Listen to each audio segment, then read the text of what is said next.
はこんなにも寒いんだね。冷めてから気づいたよ君の感じた苦味に。君にあんな日々は暑苦しかったんだね。私一人心まで重なってると思ってた。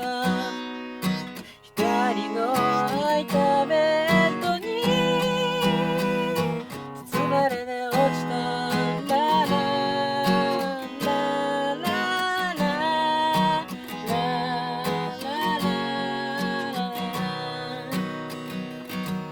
こんな週末に限ってドアの木で暖かい。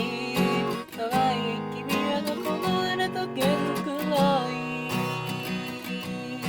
髪を梳いてくれた手のひらの熱も嘘だったの。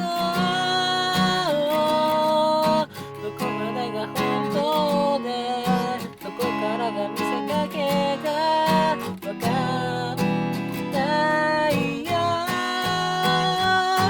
唇を噛みながら無理にしまい込んでも、君以外に上書きなんてされたくないよ。もう何も求めない、そうは言い切れないけど、それでもまたいつか戻ってきてよ。